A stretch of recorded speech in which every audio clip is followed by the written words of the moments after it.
안녕하세요. 고려대학교 국어국문학과 교수 신지영입니다. 오늘부터 10번에 걸쳐서 언어, 인간의 모든 것에 대한 모든 것이라는 주제로 같이 이야기를 나눠보려고 합니다. 저는 저를 고려대학교 국어국문학과 교수 이렇게 소개하기도 하지만요. 그 소개보다는 품격 언어 연구가 혹은 언어 탐험가라고 소개하는 것을 좋아합니다.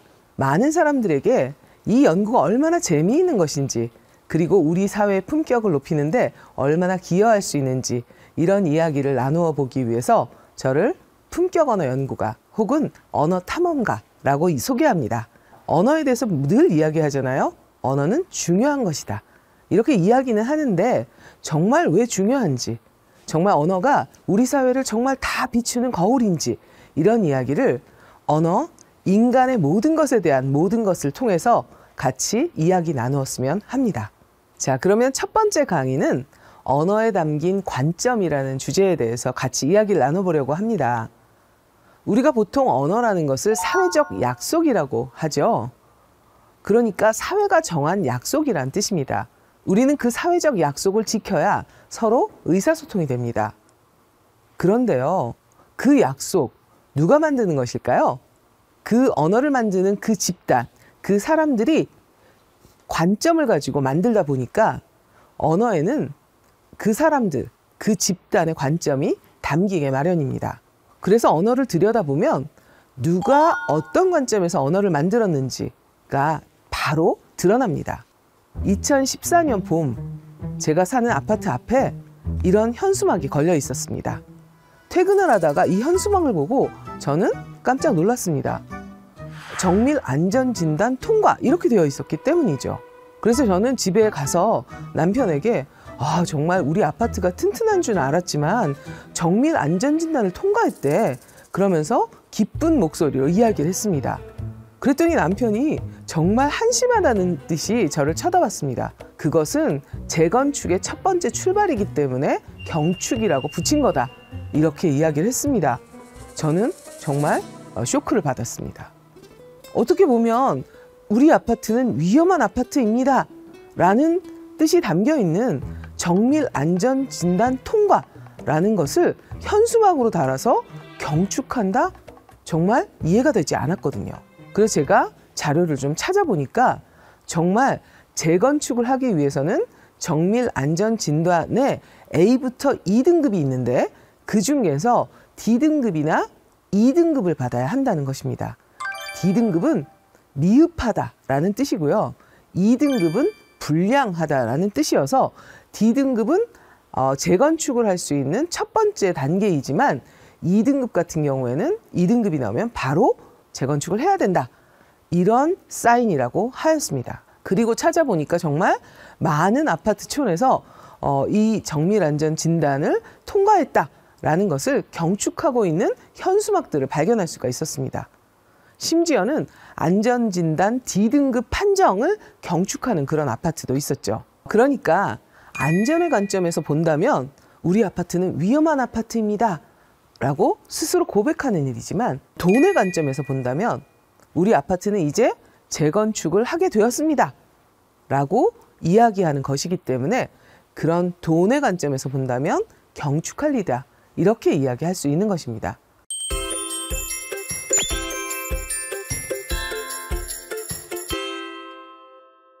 여러분, 요새 우리가 많이 쓰레기를 여러 가지로 나누어서 버리고 있죠. 흔히 이거를 쓰레기 분리수거라고 합니다. 자, 그러면 쓰레기 분리수거에는 어떤 관점이 담겨 있는지 이야기를 나누어 보려고 하는데요. 쓰레기 분리수거 언제부터 시작됐는지 그 역사부터 한번 살펴볼까요? 흥미롭게도 이 쓰레기 분리수거가 대한민국에서 시작된 것은 1978년입니다. 1978년에는 안 타는 쓰레기와 타는 쓰레기, 이렇게 두 가지로 나누어서 버렸다고 합니다. 겨울철 쓰레기의 80% 이상이 연탄재였다는 거죠. 그런데 1977년에 많은 연구를 통해서 연탄재로 만든 벽돌이 굉장히 중요한 건축 자재가 될 수 있다, 이런 연구 결과들을 사람들이 이야기합니다. 그러다 보니까 연탄재로 만든 벽돌을 건축에 사용하기 위해서 시민들한테 쓰레기 분리수거를 시작하자 이렇게 이야기합니다. 그런데 생각해 보세요. 1970년대 서울시가 어떠한 환경이었을까요? 골목길은 좁았고 그 쓰레기를 수거해가는 그 자동차가 들어갈 수 없는 상황이었죠. 당시에 가정을 책임지고 있는 사람들이 거의 다 주부들이었기 때문에 여성들이 그 연탄재를 골목 밖으로까지 들고 나가야 하는 그런 상황이었습니다. 그래서 원성이 엄청나게 심했죠. 그래서 사실은 1단계 쓰레기 분리수거는 성공하지 못하고 1년 만에 많은 사람들의 불만에 의해서 흐지부지 없어지게 됩니다. 본격적으로 더 많이 쓰레기 분리수거가 일어나게 된 것은 1995년 종량제 봉투가 도입되면서부터입니다. 그리고 나서 2003년에는 분리배출 표시제도가 만들어지면서 우리가 어떤 것이 쓰레기에서 어떤 종류로 분리배출을 해야 되는지 이런 것들이 표시되어 있었습니다. 쓰레기 분리수거라는 말을 조금 더 현미화가지고 들여다보겠습니다. 쓰레기 분리수거의 주체가 누구인 것을 생각해보면 좀 이상하다라는 생각이 드실 겁니다. 쓰레기 분리수거라면 지자체가 분리해서 수거를 해가야 되겠죠. 그러니까 우리는 시민들은 그냥 쓰레기를 내놓으면 지자체가 주체가 되어서 분리해서 수거를 해가는 거, 이게 진짜 쓰레기 분리수거가 되겠죠.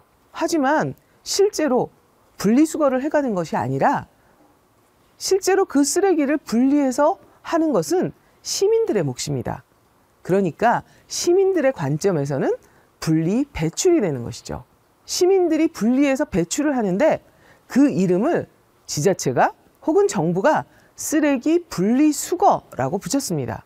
그러니까 이 쓰레기 분리수거는 지자체, 정부의 관점이 들어가 있는 말이다. 이렇게 얘기를 할 수가 있습니다. 실제로 시민의 관점에서는 쓰레기 분리 배출, 그러니까 행위의 주체자가 시민들이다.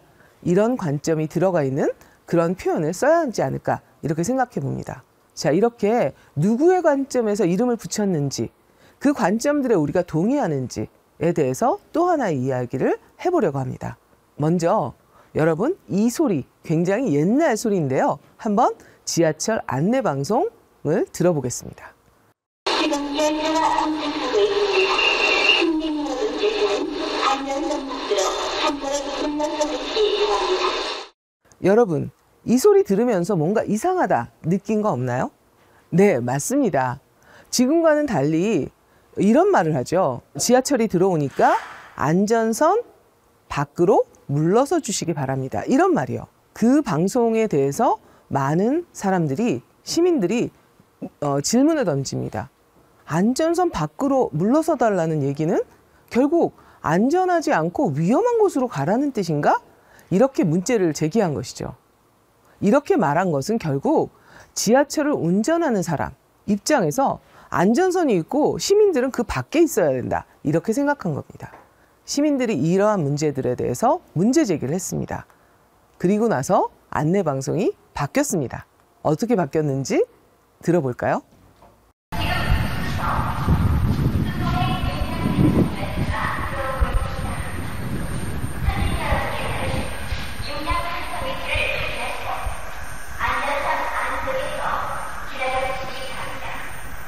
새로운 수서행 열차가 만들어지고 그 즈음에 이렇게 안내방송이 바뀌었습니다. 안전선 안쪽에서 기다려 주십시오. 이렇게요. 이렇게 언어는 누구의 관점에서 이름을 붙이냐, 그리고 그 관점이 옳은 것이냐에 대해서 서로 줄다리기를 할 수 있습니다. 어떤 언어를 사용하는가에 따라서 그 사람이 누구의 편인가, 이런 것들을 볼 수가 있습니다.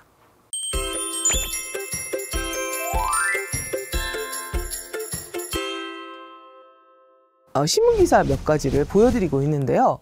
이 신문기사를 보면 신문기자가 기사를 쓰면서 고객이라는 표현, 사은품이라는 표현을 하고 있습니다.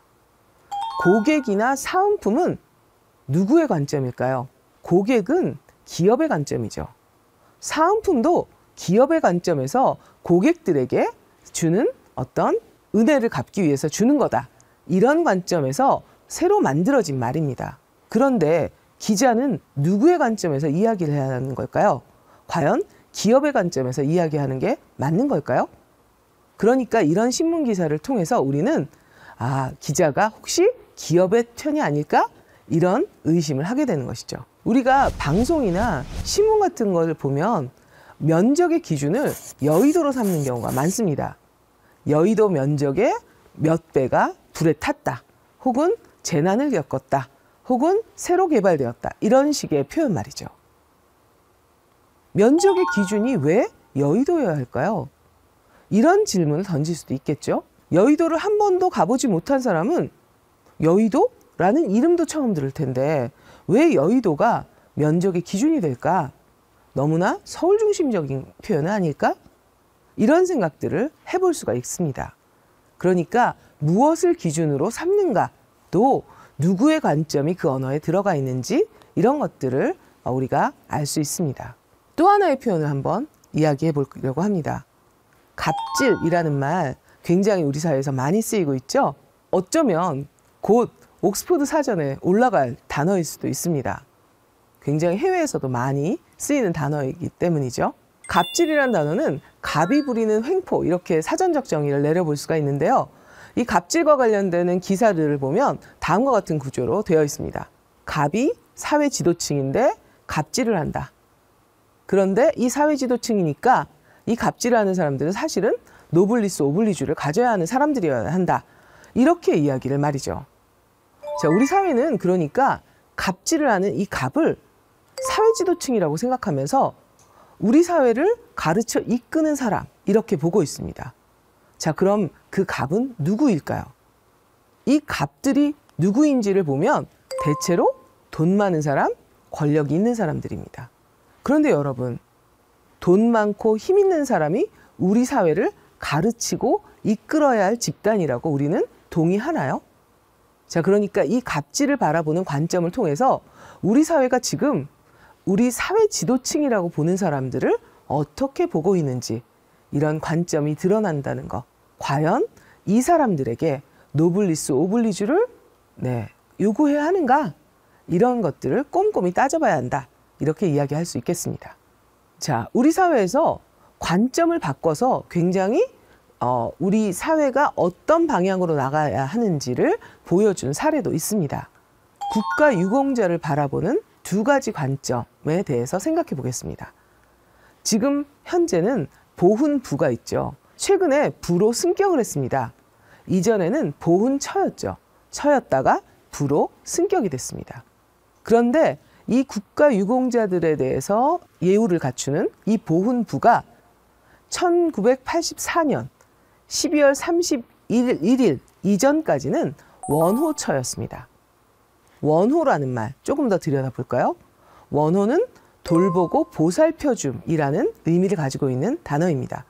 그러니까 국가유공자를 원호처라고 했을 때는 돌보고 보살펴주는 대상, 이렇게 보았다는 것이죠. 하지만 우리 사회가 조금 더 달라지면서 1985년부터는 보훈의 대상, 그러니까 나라를 위해서 두드러진 공로를 세운 사람, 이 공훈에 보답하는 곳이라는 관점으로 이 국가유공자를 바라보기 시작했다라는 것을 볼 수가 있습니다. 지금까지 우리는 우리가 사용하고 있는 언어에 담긴 관점에 대해서 알아보았습니다. 누구의 관점에서, 어떤 관점에서 바라보면서 이름을 붙여왔는가? 과연 그 붙여진 이름은 우리가 지향하는 사회의 방향과 일치하는가, 그렇지 않은가? 이런 것들에 대해서 꼼꼼히 따져보는 것이 얼마나 중요한지에 대해서 이야기를 했습니다.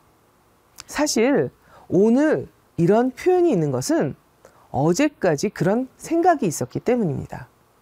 그런데 오늘 그 표현이 마음에 걸리는 것, 문제가 제기되는 것, 의문이 생기는 것, 그것은 오늘 그 표현이 담고 있는 생각에 동의하지 않기 때문입니다. 이렇게 언어는 과거의 산물이기 때문에 과거의 생각이 담겨 있을 수밖에 없습니다. 우리의 생각은 변화하지만 언어는 과거의 산물에서 계속해서 이어지는 것이기 때문에 문제 제기를 하지 않으면 우리의 생각을 잘 담지 못할 가능성이 높다는 거죠. 그런데 갑자기 오늘 어제까지의 생각이 담겨 있는 그 언어 표현에 문제 제기가 생긴다? 의문이 생긴다? 라는 것은 새로운 관점을 담고자 하는 우리의 노력입니다. 어제의 생각과 오늘의 생각이 충돌할 때 언어의 줄다리기가 시작되면서 사람들은 새로운 표현의 욕구가 그 요구의 목소리가 점점 생겨지면서 커나가게 됩니다.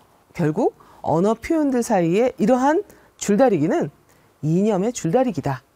우리의 생각이 잘 담겨 있는지 점검해 보면서 그렇지 않다라는 목소리를 내는 것이다 라고 우리가 이야기할 수 있겠습니다. 자, 오늘 인간의 모든 것에 대한 모든 것인 언어에 담긴 관점에 대해서 우리가 현미경을 들여다보면서 이야기를 했는데요. 여러분 어떠셨어요?